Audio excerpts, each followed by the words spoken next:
Good afternoon. Before I begin, I want to thank the Human Rights Campaign Foundation for giving me the opportunity to share my story, and in turn, the story of thousands of LGBTQ immigrant youth and their families living in this country today. And I apologize for unexpectedly bringing my mother up here. The truth is, the story that I'm going to share with you today isn't my story, it's her story. And it would feel wrong to share it with you without having her by my side like she's always been.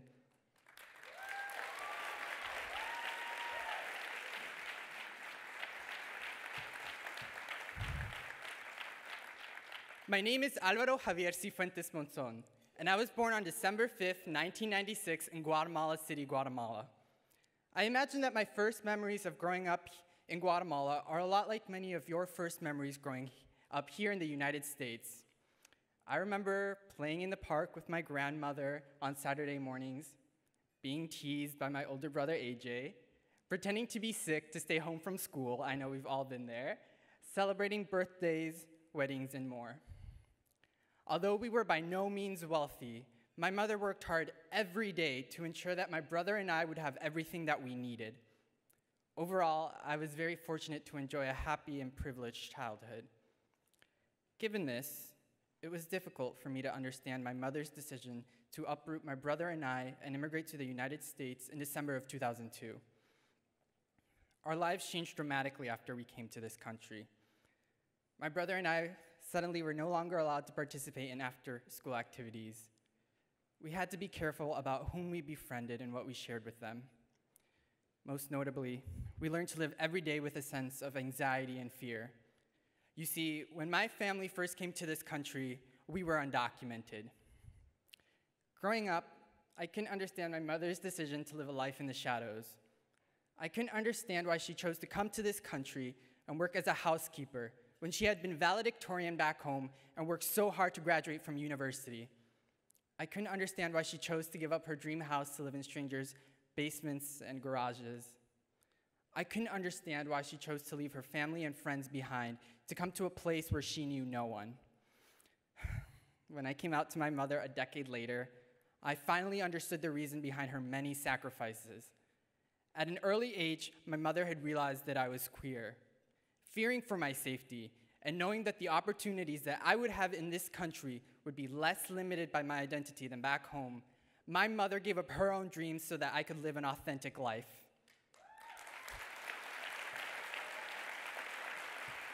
There are no words in English or in Spanish that could ever describe my gratitude towards my mom.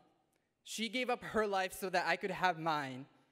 Te quiero mucho, mami. Gracias por todos tus sacrificios.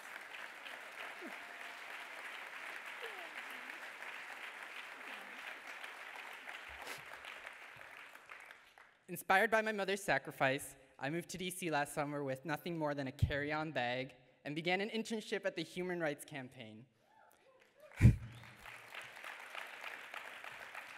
Interning at HRC has been the most fulfilling experience of my life, and I'm so grateful for the opportunity that I've had to work alongside and also fall in love with an amazing team of individuals who have helped me reconcile my queer and immigrant identities. I want to take a moment to thank everyone at HRC, especially MV Maxwell, Ty Cobb, Sarah McBride, Ellen Kahn, so many other people who have integrated me into their lives and have given me the platform through which to address all of you today. Having grown up in a small town in Wisconsin, I never thought that I would have the opportunity to share the story of my mother's sacrifice on a stage like this. Also, going off script just for a second, before I came to HRC, as I was struggling to figure out my identity, I felt like less of a human being, but because of all of the love that each and every one of you has shown me, now I feel like a superhuman, and I'm so grateful and thankful. I really love you all. Thank you very much.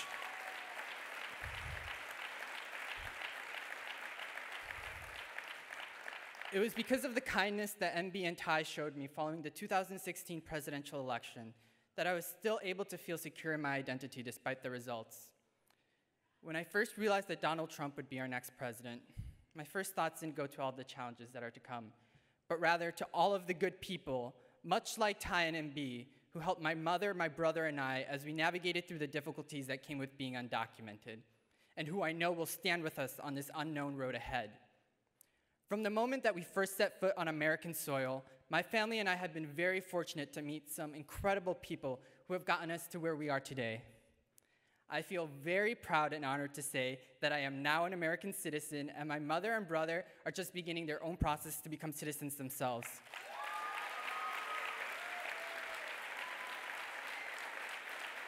I am so proud to be an American. This would not have been possible had it not been for all of the people, most of them complete strangers, who welcomed us into their homes, their families, and their lives. This would have never been possible without those who helped my mother enroll my brother and I in school, get insurance, or helped us learn English. This would not have been possible without the countless small acts of kindness that we received. I would also not be able to stand here today to share with all of you the sense of pride that I feel as an American citizen had it not been for the support of the administration of the Monroe School District in Monroe, Wisconsin, where I grew up. I would not be here today had it not been for all of the teachers who noticed that I was encountering difficulties because of my queer and immigrant identities, and who went out of their way every day to make me feel like I was just as capable as my peers who weren't facing these struggles. It is because of their support that I am very humbly able to announce that this morning, before coming on stage, I officially committed to attend Harvard in the fall, where I will continue to advocate for queer immigrants like myself.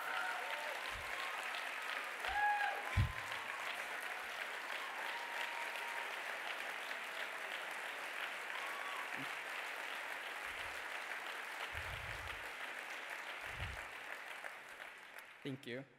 To be honest, my family's story is not unique. Our story is the story of many immigrant families who have come to this country in search of a better life. Even so, it's a special story because of all of the special people in it who have gone out of their way to help my family and myself. I feel honored to be speaking to all of you because you too are special people. Each person in this room has the enormous power to impact a child's life the same way that mine was impacted. I urge you to wield this power to protect the youth in your lives who are the most vulnerable right now. LGBTQ youth, immigrant youth, Muslim youth. Let them know that you love them, that you support them, and that you will protect them from every attack.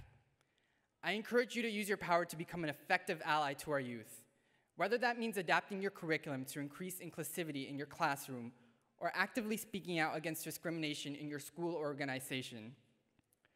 Most importantly, I ask you to join me in using our power as American citizens to vote for politicians and legislation that have our children's best interests at heart. Do you hear that, Donald? We're coming for you.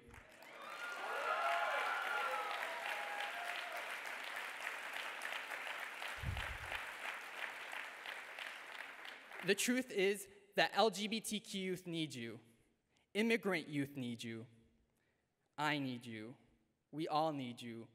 Only when you stand with us will it truly be our time to thrive. Thank you.